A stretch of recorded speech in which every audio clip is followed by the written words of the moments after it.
9 o'clock. Usually we start with a sound like that, getting it going, man. Welcome. Happy hump day, brother. I feel real good, and we're back. We're better than ever. You look good. I look good. Man, the red and the black, dude. It's like you're Jordan today. Or maybe you're Anthony Edwards. I don't know. Is that the same person? We're talking. It's family, right? Oh man, look, there's a lot of Denver Nuggets fans where that is too soon. Straight to the heart. Yeah, right. And you know some very personally. You probably had some heartfelt conversations. Yeah. He's still going through the grieving process as we speak. Grieving. You're gonna be okay, man. I mean, next year, we're as KU fans. I don't know. Are you a KU fan? Yeah. Okay. Yeah, we go through this like we think we're gonna win the championship. And then, every team thinks that they're going to do that. I don't know. Before anything starts, and they're just looking at everything on paper. Oh, yeah. I'm so used to being a champion that I just don't know what other people feel. Thank you for, as a Jayhawk. That's all. Oh, okay. There it is. There it is. That's right. Well, everybody, welcome to Hangin with the Homeboys. You're here again. What's the date today? I should check that. May 23rd? I don't know. The minute hand is covering the date. Listen, man, I'm ahead of my time. I'm in the future, but 2024, guys. Yep, we're here. We want to jump into our segments, kind of. Where now, guys, we're gonna be structured. All right, this fun stuff. Are you done with the fun? No. Good. We want to let you guys know that we're the same guys. But now we've got our first segment to talk about today, which is the home field advantage. We like to talk about things that help our sellers and our buyers with some insight, and our agents as well that are listening to our podcast today. So one of the first things I want to talk about is a situation that just happened this weekend on a high price listing in our area.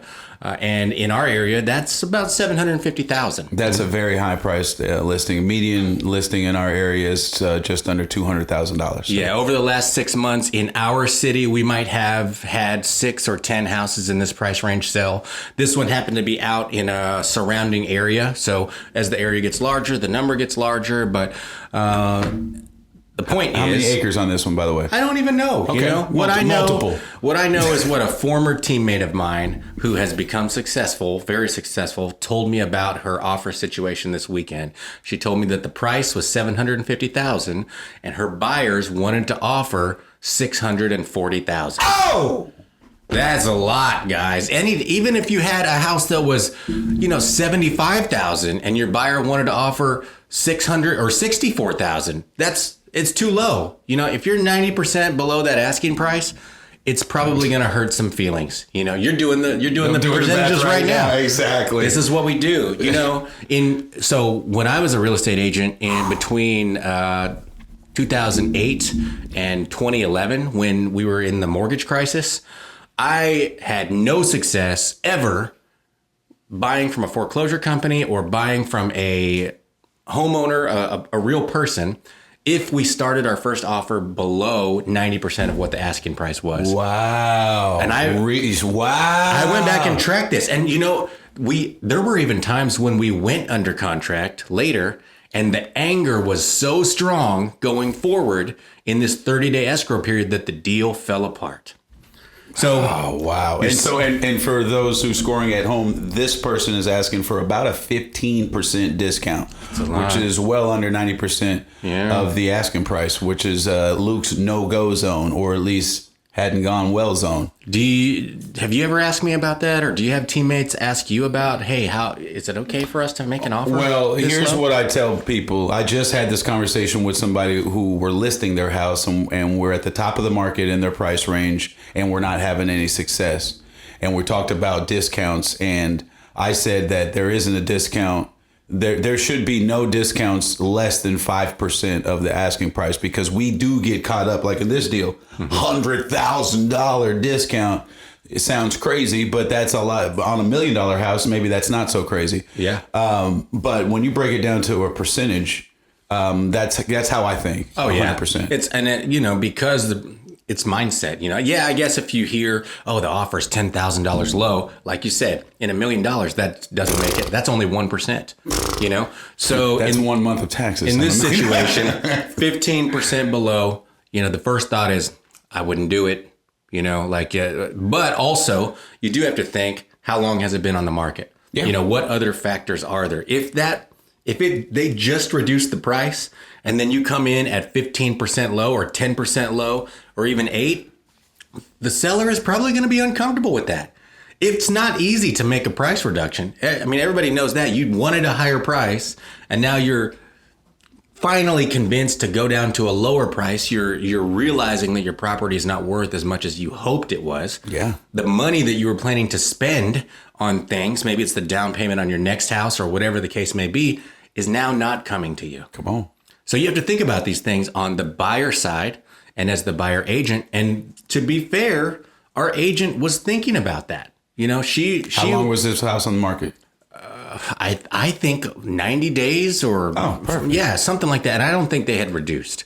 So So the strategy is don't just write the offer, but call and have the conversation and talk to that other agent because they're going to clue you in a little bit to the feeling. They're not going to tell you exactly what the seller's going to do. But hey, listen. Sometimes it gets so desperate that they will jump onto your team and they will team up with you to get the seller to finally understand. Even that can be a strategy too, because it's possible that the seller told them to be that way. You know, the seller just doesn't want to admit to the market and to their friends and to whoever that is that they priced it too high or that they're ready to come down low, because there still might be that hope that they catch that one person that will pay that high price, somebody that came in from out of town and is looking for a vacation property and, you know, all that kind of thing. Yeah. So end result of this one, they got it for like 100,000 less, like at least 75 less. I don't know the details specifically because I'm not privy to that, but that's 10%. They got it for about 10% lower than what the asking price was. And that is a big time success. So hopefully it's not an indication of what's happening in the market. Again, this is the highest end of our market here where we live in, you know, the capital city area of Kansas. So there you go. Well, and not to get too long in the tooth, but I have to best you with that story because it turns out that I just helped a client of mine get 24.5% off of a house. Wow. That was originally it was 10,000 and they got it for 7,500? Exactly. No. It was $225,000 originally. Dropped it to $215,000 and we came in at $170,000. Wow. You have to understand the market to do that. What it's worth, right? That's part of it, but honestly, what it's worth and what a seller is willing to do are two completely different things. And you nailed it on the last point that you got to have that conversation with the other agent. Yeah. Which reminds me that I'm dealing with an agent right now that makes me want to absolutely punch him in the face because he won't answer the phone. Don't just poke. Ever. Just like poke. And it's literally the worst thing. But this particular agent is an actual agent, took my call. We had a great conversation, had a great strategy, and they knew that the house was priced to not sell. And in this particular case, there was a divorce that was happening, and that was disclosed. The person who remained in the house had a hard time doing any of the stuff that the agent had asked her to do to make the house more presentable. A lot of emotions involved in that. A lot, yeah, exactly. Do they own those problems? You just never know. I mean, until you call and ask. At the end of the day, the agent shouldn't be too offended because they don't own that house. It's not their situation. They tried to help them price it. It is what it is. What helped you figure out how much it was worth? I mean, it had nothing to do with what it was. It was just the situation. Listen, because let's be real. What it's worth is subjective. Yeah. What it could have been worth to somebody else, whatever. What we literally did on this one, it was an investor who had the ability to pay cash, and we came from it from a what would this house be if we actually fixed everything else and put it into the standards of the modern market? And we found that price and we just worked backwards from what would be a healthy profit and what is it going to actually take to get this done with a contractor. And then we settled on a number that is going to protect him. If things don't work out, he won't lose money. And if they work out, he'll make a nice profit. I have a question about that. And that is, did you communicate that information to the seller and the seller agent, or was that information that you guys had and that's as far as it went? As far as selling our offer to the agent, it was a matter of, hey, this is where we're at. This is what we think it's going to cost to get it ready with all the stuff that's going on. And so this is the best that we can do. Yeah. And we had this conversation before the offer came in. You know, I let them know what was coming. And originally they came back and said, well, I think they would do it for 175. And I said, well, I'll get everything on paper. And I still put it in for 170 and they still took it. So did you, this is another question. Did you Oscar the Grouch 'em out the gate? Do you know what I'm talking about? Probably not. But you might be able to guess. Brother Is that an Oscar the Grouch dance? Or what is that? Man, if you don't know what the brother is, you're messing up. See, that's possible. Are you talking about the immediately out the gate? Oh, that just the roof is messed up because the floor is dirty because the door's broken. That's why we're offering this price. I didn't have to do that because it was clear from the first phone call with the other never agent. grab you. Never do that. You don't ever do that, do you? No, especially when it's obvious. Yeah, especially when I can read. It's always obvious. Now, if the agent is literally on drugs or having struggle with reality and tells me that this house it does meet the standards of the modern market, I will, because I love them, tell them the truth. But no, you don't want to do that. That's phase two. Phase one is never Oscar the Grouch. You make the offer, see what happens, have the conversations. When they come back to you and you figure out that they're out of touch, that's when you Oscar the Grouch. That's when you make the list and you say, look, this is the reason, this is the reason, and this is the reason. Because think about it, that one's going to upset them, you know?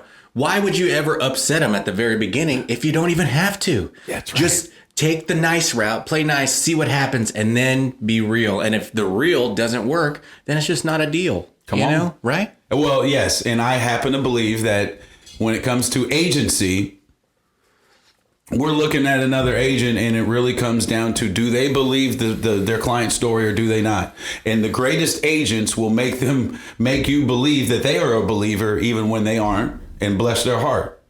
And some of the average to weaker agents will let you know, especially if this listing has gone on for 90 days or whatever the heck it might be, that they are not on their side of the client when it comes to the value proposition. To illustrate that, you're saying the best agents will play that role.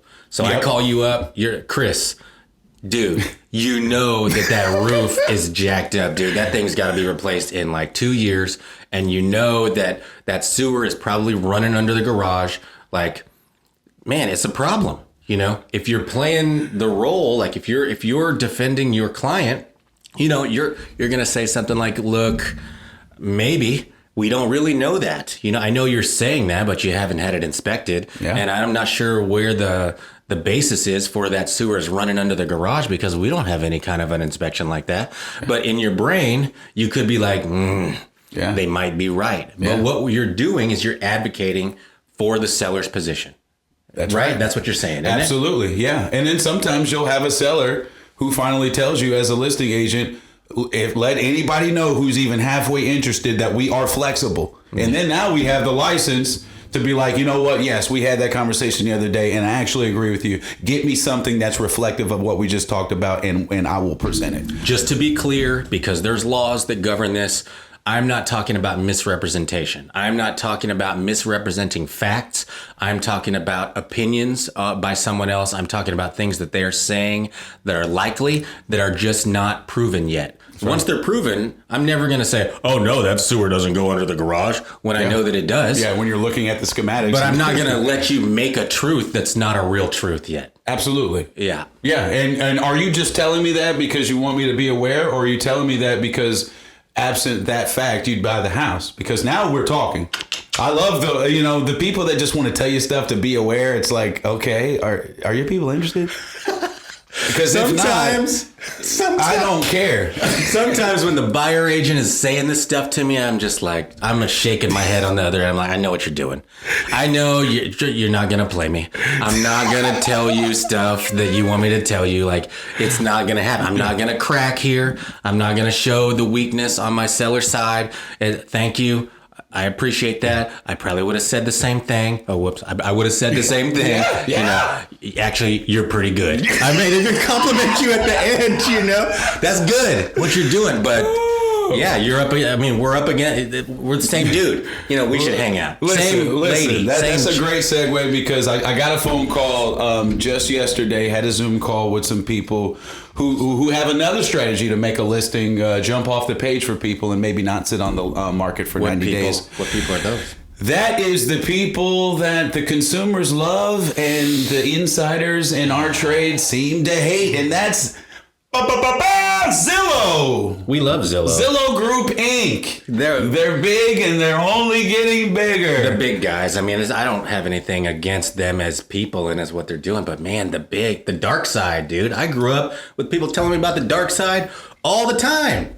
Luke Skywalker. Anyway, Darth Vader. Go ahead. Zillow, Darth Vader. Go ahead, sir. So they've got a new product that they're rolling out to the world. And for the agents that are watching this, listening to this, you guys probably already know that you can pay Zillow to get leads of people who want to, buy a house. They click something on the Zillow page. It gets routed to somebody in the zip code that paid to be in that zip code. And that's been going on for many years. Luke was around before that was a thing. In 2011, I bought a quarter of a zip code for $11 a month. It's nowhere near that right now. It's like 100 times that. Go ahead, sir. Wow. Now, was that in the infancy of this program? Yeah. That was like in the beginning? I had a listing. Somebody clicked and I was like, what is this? And it was a real, I got a phone call and they told me where they came from. I might've got an email. I said, it registered to me like this is a real person. I got somebody from a website. It's a real person. Like that wasn't a thing then. And so I called, I connected with the person, did an appointment there, but then I called the company. I was like, what are you? Who are you guys?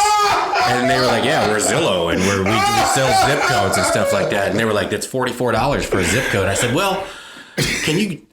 would you have something smaller than that? Like, can you pare that down? I was probably making like $50,000 a year, $40,000 at the time. Can you pare that down? You can do a half a zip code. Have you ever done a quarter? How about just one rig? Yeah, one rig.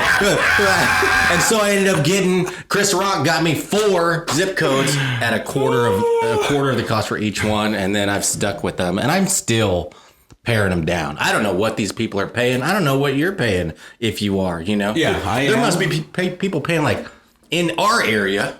They must be paying $5,000 for a zip code or $8,000 or something. I've heard horror stories. Okay. I think they're making their money, but now they've got something different. Yeah. This was all about getting buyers. The next thing is about how agents like us can help our sellers. And it's called Showcase by Zillow. Oh, yeah. Coming to a market near you. Man. And I'm going to try to keep this as short as possible, guys, because I want you to see what's going to be coming from the consumer standpoint, but for the agents, just understand that it's finally coming.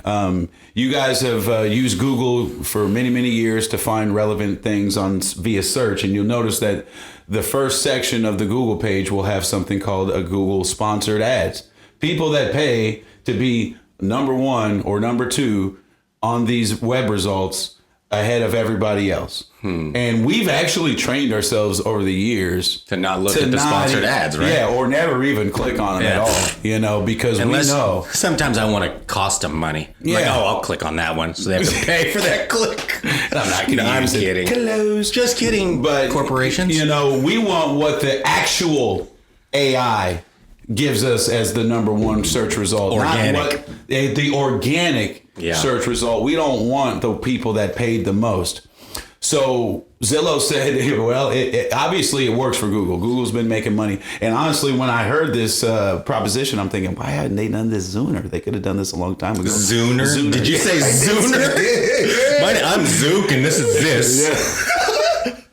Zooner, why haven't they? And I don't know, but when you have the leverage, you use it. And essentially for a certain amount of money per month, this product is not going to give you more listings. There's a lot of products that come along and they say, if you sign up with us, we'll get you people that want to list their house and they'll get them written. That's not what they're doing here.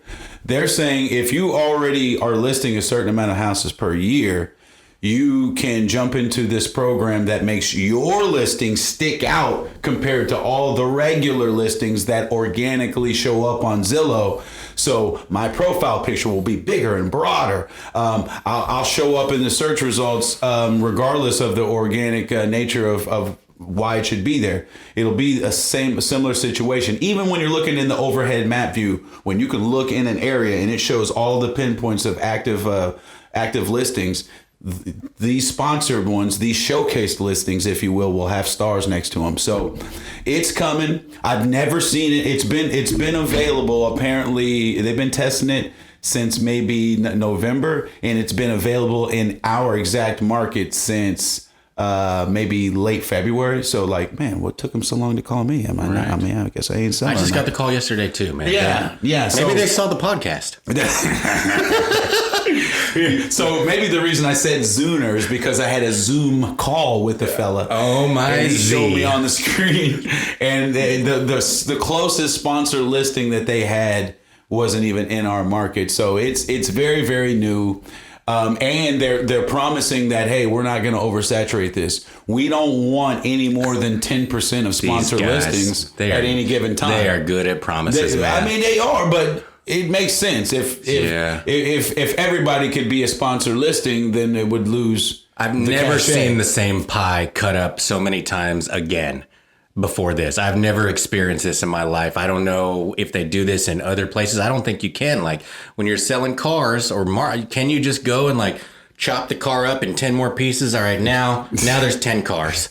You know, like, are there really more leads? I don't know. Anyway, that's industry stuff right there. Oh, yeah. They do great work. They do A work. You know, if you find Chris and I in the sponsored ad up there, that'll tell you how good that Zillow sales pitch is. We'll see. If you find us on Zillow, we will take you from Z to A+. Let's go, baby. We'll do that. Let's sell that house. We'll take care of you, right? That's right. Come on. All right. For agents or a fun story, let's talk about this short sale or this property that we walked into recently. Was it the worst property that you've ever walked into, or have you been to worse? Oh, it's not the worst. But okay. What I will say is that most of the properties where things are bad, it's because of delayed maintenance. Yeah. This property was bad because of bad decision making. Yeah. Period. Yes. Somebody altered the house in several areas and made changes that maybe worked for them. They took out, but were really bad for the structure of the house and the layout of the house. I had never seen someone take out the closets and the walls in between two bedrooms like that and not do anything else. And then they also did something like that in the living room. And they covered the stairs going to the basement, and they took out the stuff that was in the middle of the living room. And what happened? You saw it. The entire ceiling started to sink into the living area. And I'm one of the few people that went into this house one day and then came back 6 weeks later. And I can tell you that the degree of deflection had altered, like, to the first point when I seen it, it was bad. The second time I went in there, I was afraid to continue walking around in there. It had come down so badly. Like somebody had jumped off the top rope of the attic. I think into the attic structure. They Macho Man Randy Savage the ceiling joist. Oh yeah. You know, I mean, it was like a 3D rhombus. You know, like the room had become a different shape, and you're in there. You're kind of a little like, ooh, what's going on in there? And then somebody bought it, guys. And honestly, it was a good buy. Man. We're being stupid right now, me and you, Lou. I don't know, man. We are. How much do you have to put into that house? Listen. 100? No. F no, guys. Here's the problem. This is a great conversation. Yeah. Both of us should have bought that house. Why didn't we? 100%. Yeah. Okay. We thought about it. Both of us probably thought I made a promise that I wasn't going to buy anything until the end of this year. Yeah. Because I don't want what happened in 23 to happen in 24 again, where I get overloaded with projects. That's why I didn't. You didn't think that one was just too crazy? It's crazy. Listen. Yeah, I am. I hate to be like this, but there's a crew of people that will come in there with temporary beams and jack stands, and they'll rip everything out of there, and they'll have that thing looking like nothing happened. New ceiling joists, rafters. In a weekend. New rafters, you think? Not all of them, So, just the affected ones. It'll be fine. Man, and It that's really what I will. wonder. And the guy that bought it, Yeah.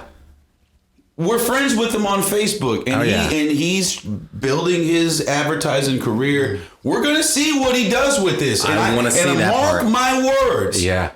They were right. Not only because it was a deal, but if you're an investor right now, there aren't a lot of deals out there. It's true. We had to create a deal by offering somebody 40, 50 grand under what the hell they had it listed at, because there ain't no obvious deals right now. That was a deal. I thought that when finished, the house would sell for $220.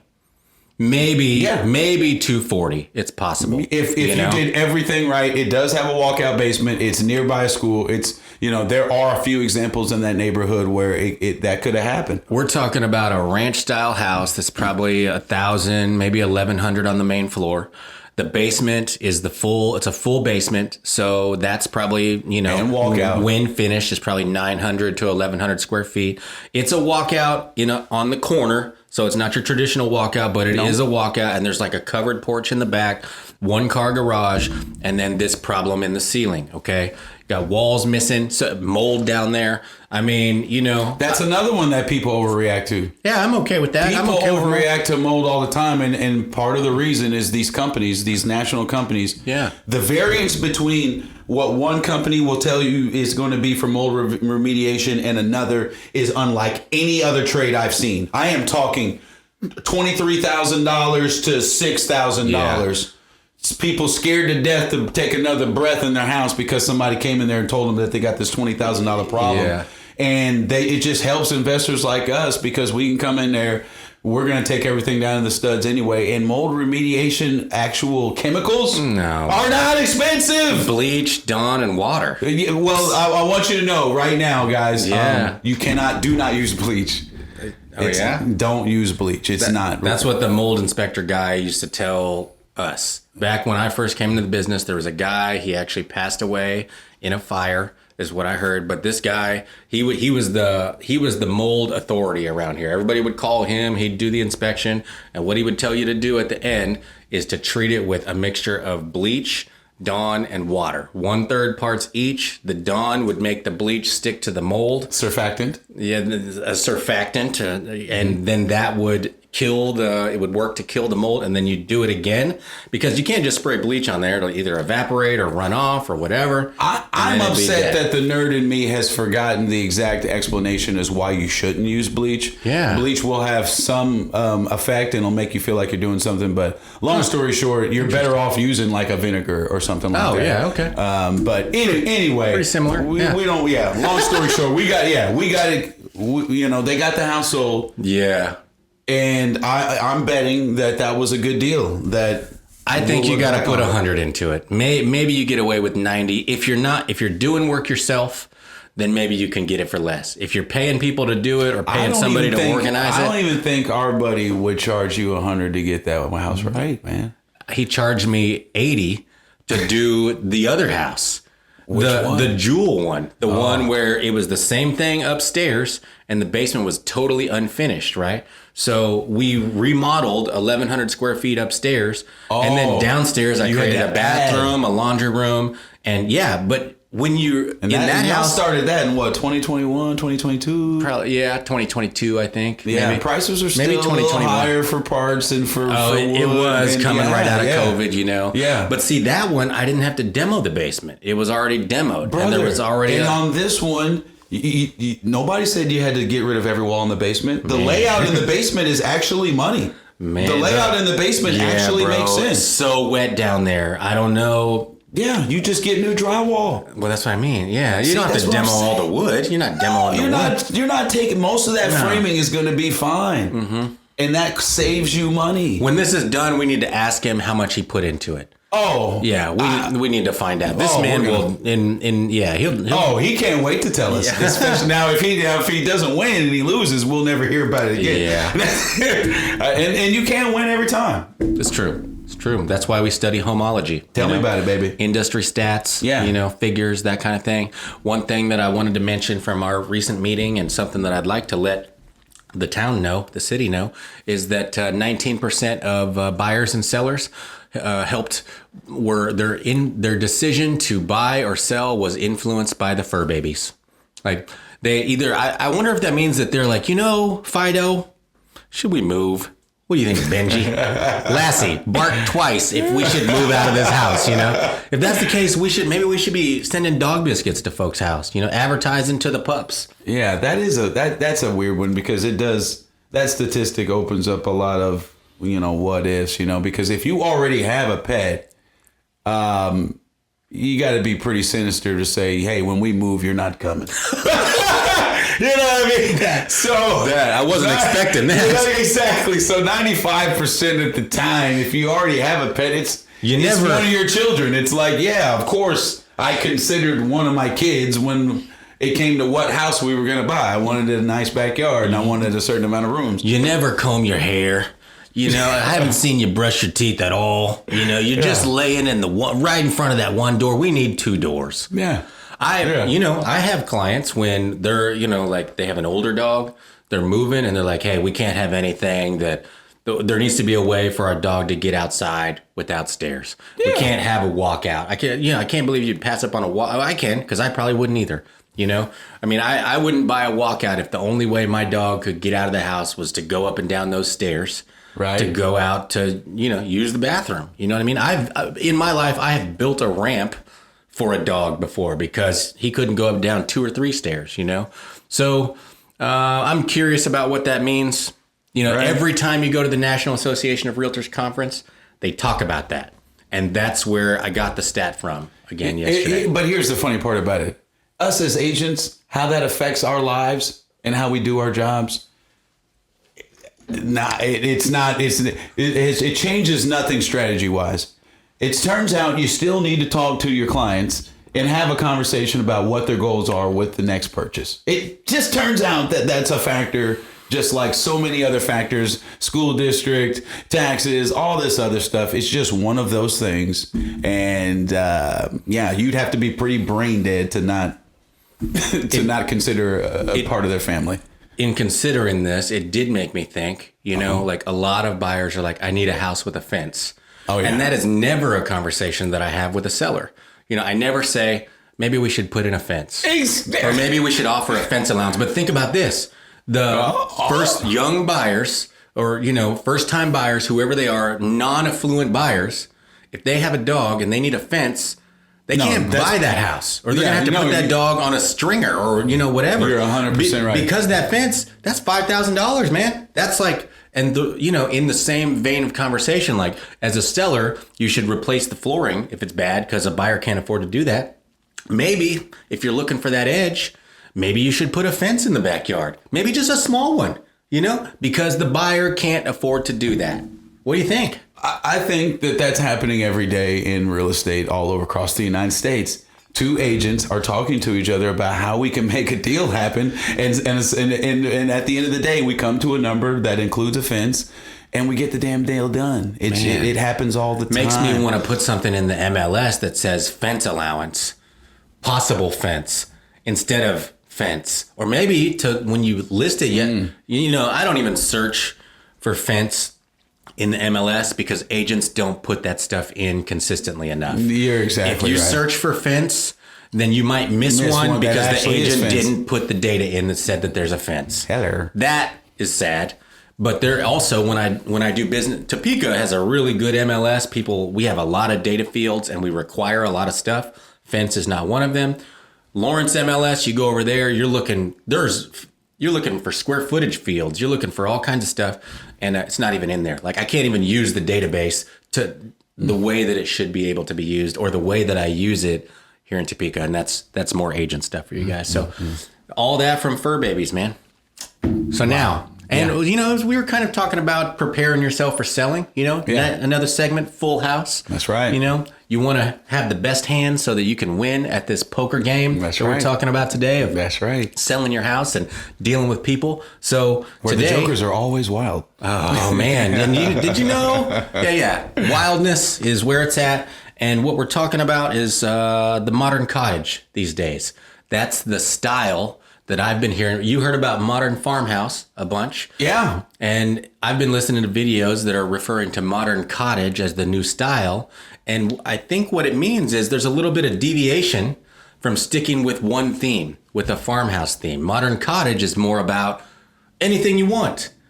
And then the thing that we are going to chat about a little bit today that we've talked about before is mixed metals, or the metals that are on your light fixtures and your cabinet pulls and your doorknobs. And what do you like? What's your favorite, sir? I'm not trendy enough to give a darn. And I am living proof that I don't care, because we bought a house 7 years ago and there's still a lot of gold rolling around there. Oh, yeah. I mean, I've had this conversation a million times, but yes, secretly, I want to live in my Airbnb. Man. Because it's got all the cool trendy stuff and everything is modern and it looks so good and it makes me feel good when I'm in there. But I won't. But the cobbler's children hath no shoes is still a real thing. What a thing! That is a thing, man. But does that mean that since you're I don't care. Yeah, an electrician, you go to his house, outlets are hanging out of the wall. You know, plumber. I don't know if plumbers. Sinks are leaking and the toilets aren't flushing or what. Yeah. The cobbler's children have no shoes. As a house guy, you're not really doing a bunch of pretty projects at the house. You're making sure it's not falling down, but there might be stuff that you've neglected, and that some of those things are metals. But maybe, have you ever thought maybe I'm asking you this because I want to get you like a sneaky birthday present or something? Maybe I want to buy you like 10 doorknobs from Amazon, man. You know, like what style do you like? You like okay, round? So what did I get at the Airbnb? The colors, just the metals. Like I got to do about 15 doors at the latest Airbnb that we have, and I think we just did regular silver. I really do. I don't even think we went with brushed nickel. And I've heard them calling it satin nickel now, too. Maybe that. Honestly, I think you're right. Yeah. I believe, seriously, we didn't go with the brush. We must have went with the satin. And it could have come down to literally price. Yeah. It literally could have just been like, this will look good enough. Anything but gold. Anything that screams 1997. Yeah. And I'm in. See, now, and so you need to separate here. Because gold and polished brass, different. Polished brass... Nope, that's 90s. That's 80s. You know what I mean? Gold, our buddy Benchmark Remodeling. It's coming back! He put gold fixtures in the bathrooms and in the kitchen. On Jewel. Faucets. Yeah, on Jewel, you know? And it worked. It worked. It looked great. And it also had brushed nickel doorknobs and brushed nickel, light fixtures and ceiling fans and that kind of thing. And so I'm in people's houses and they're asking me what to do. And I can't say brushed brass yet. I can't say it. I can't say do the. I guess that's what it is. Gold is brushed brass, maybe. And then there's oil rubbed brass, which is also is that 70s? I don't know. That's like the dark brass, and it looks like brushed nickel, but it's brass, and you're like, nope. What is it, man? Here's what I'll say, man. It sounds like there's a combination of metals that complement each other. There's some that are not complementary. But I'm old school. I get berated by my wife because I have the nerve to, if I wear a red hoodie, to put on red shorts. Apparently that's bad. Yeah, matching, but it makes me feel good, and I don't care. And if I'm sitting in my kitchen, or if I'm sitting in my dining room and I have view of my light fixtures in my living room, and I have view of the light fixtures in the kitchen and the metals on the pulls for the cabinet doors, I want them to look the same. Yeah. I think it's going to feel tacky to me if those things aren't the same. I was going to say that you're saying that it doesn't confuse you, but what you are saying actually is that it does confuse you. Like, you want them to match. I want congruency. I want harmony. I want a house that looks like it was, built not in sections. I didn't expect that from you. I didn't, because you were just talking about, I get, yeah. What are you talking about? Yeah, you were saying black on black, red on red, gold on gold. Yeah. I want it all matching, man. I can't wear a black shirt and black pants at the same time unless they're the same black. Do you know about different blacks? Yeah, I do. But look, man, I got on a red shirt. I'm wearing gray shorts, and my shoes are a combination of both red and gray. Well, okay? yeah. That's where I'm at. I'm going to do tie that it all too. together. I'm not complimenting no yellow with no green and all this other crap, man. I'm just not. I don't know. It feels like Chris doesn't like mixed metals. I mean, it's hard to tell, but honestly, I don't like it either, except for the ease. And I think that's where modern cottage is coming from. I thought about this a long time ago at my friend's house. Like none of their cups matched. None of their plates matched. They were from all different vacation spots and all that kind of stuff. And I was like, this is glorious. Bro, because you never have to. How we grew up. Well, you never have to worry about any of it matching. When you go on vacation, you could just buy all kinds of stuff. Bro, when we grew up, that's how our cupboards were. It was a mismatch of a bunch of plastic cups from wherever the hell they came from. That's how we're decorating houses now. I get it. Think about it. The cottage style, the original cottage style, everybody was broke. Yeah. It was like, probably the 30s. Mm-hmm. It was literally a global recession. And now everybody's broke again. So everything matches now. Everything goes because there's nobody has any money. It's about time, dude. Because it's not, why are we throwing away good stuff, man? Why are we throwing away? I have a satin nickel chandelier laying in my garage right now. I can't even. Why? Because we took it out of somewhere because it didn't match, and I haven't put it back anywhere else. But man, that's good stuff, man. And then all this stuff can go to Habitat Restore, and it can go to somebody else. But I think the people now that are shopping at Habitat Restore are probably the people that are remodeling houses. Yeah. So recently, I was in somebody's house. They had done some metals.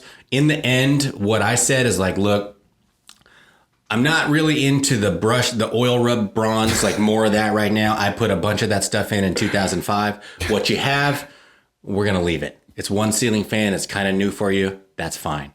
These brush bronze doorknobs, we got to get them out of here. I'm the doorknob king. You know what I mean? Doorknob. Is that how it goes?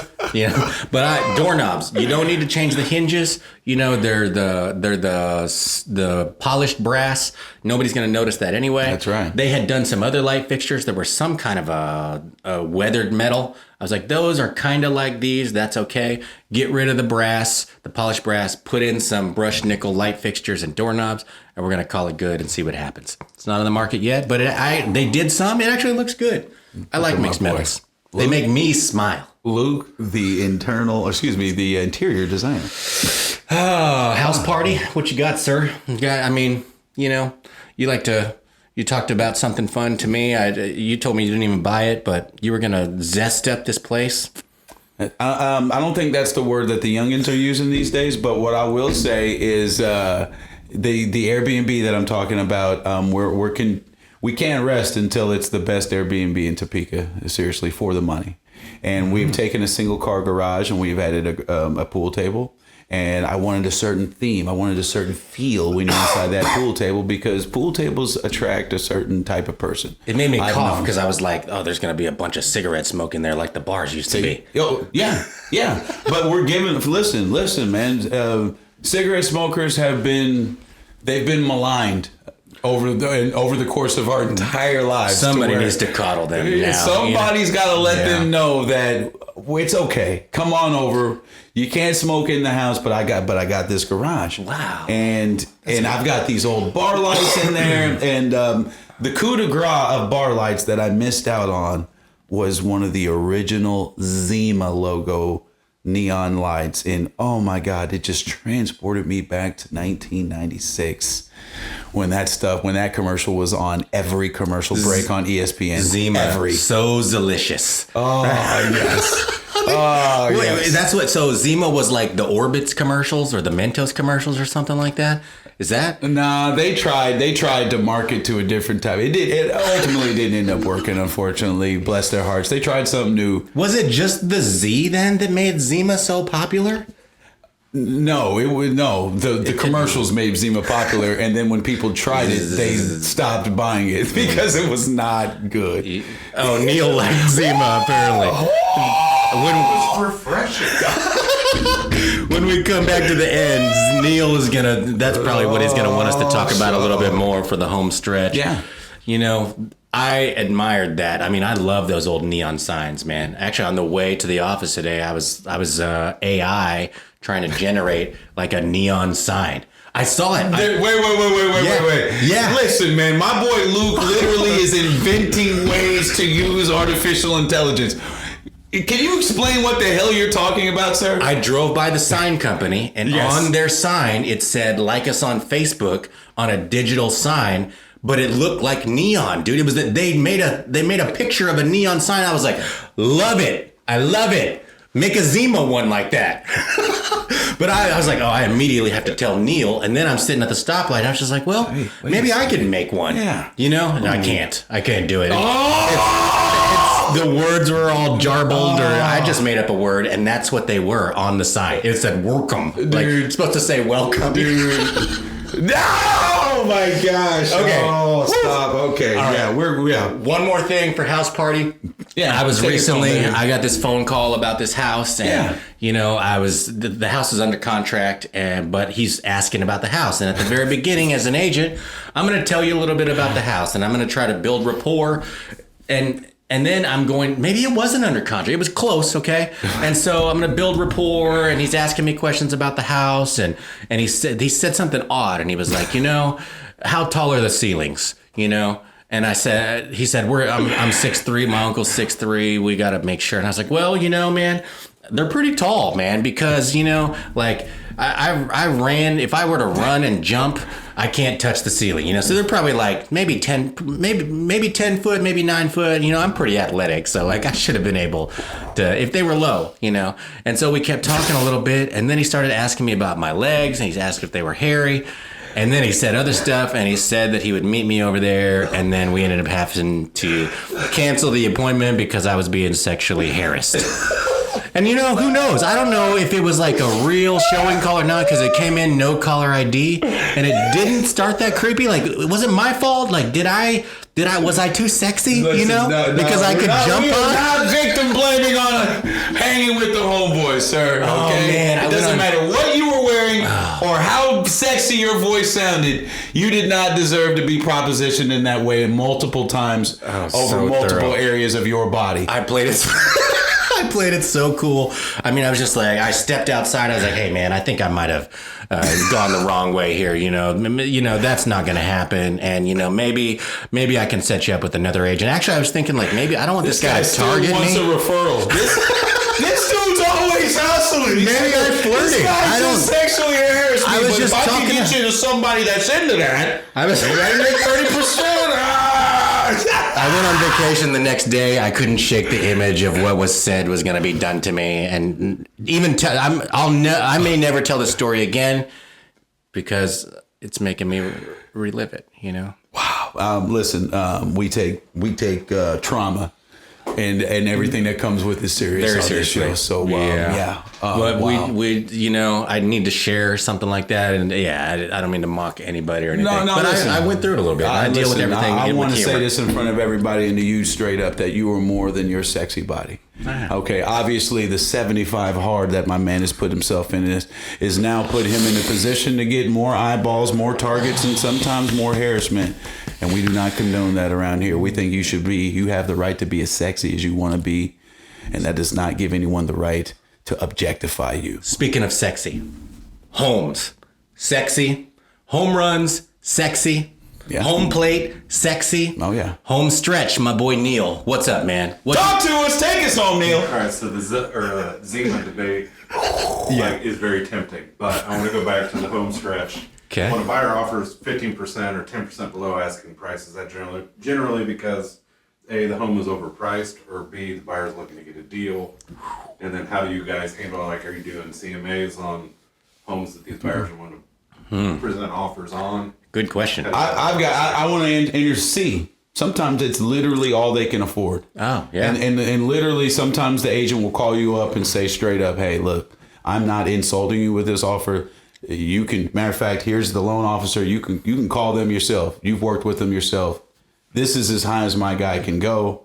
I thought I'd just test the waters and see if maybe if your people might be flexible. And if they're not, I understand. I'm just trying to work a deal in a tough market, and I respect that. Yeah. And once you tell me that, there's no CMAs to do, there's no checking to see this or that. You've laid your cards out there, and there's some admirable about that. In a tough market, like you say, they've already exhausted all the other properties out there, the inventory. There's nothing else, and these are savvy, motivated buyers, and they're aiming a little higher to see if they can find something that's going to come down into their price range sometime soon, probably. And that's how we're advising our buyers too. Is like, okay, once we get there, we may consider things that have been on the market for a little while, and we might test the waters to see if they're ready for a price reduction and try to get a deal on one of those. But at the same time, it takes all kinds. Like there's a lot of people out there listening to different news as well. There are people and there's also people that just want a deal no matter what. Like maybe they're just shopping all over the place because every time they buy something, they're used to, they have to get it on clearance. I'm kind of like that, No, those are real people in the car business. They were 5%ers, and you would hear them say, I never could buy from you guys because you guys wouldn't deal. Where they feel they're entitled to some sort of a deal, and it's a mindset. And it's part of the challenge, and that's what we're doing is we're educating folks all the time, because in this market, the way that it is, the deals are fewer and farther between than they used to be. The list to sale price ratio is a lot closer to 100 than it's ever been. Throughout my career, it was about 97%. And now when we look up and down that board, it's like 99, 100, 101, 102%. People are paying over the asking price on a pretty regular basis. Now, to take us home, but also on lower. this particular deal where they all came in so low, was there a sending of comps from the buyer's agent to say this is why we feel like it's more better positioned here, or was it really about budget? Like this is all my people can do. If that's if you can't handle that, good luck finding another buyer. What do you think the angle was? I wasn't inside the deal, so I don't know. I do know this part. I think the buyer was willing to pay more. I think they were, and they were surprised by what the seller chose to do.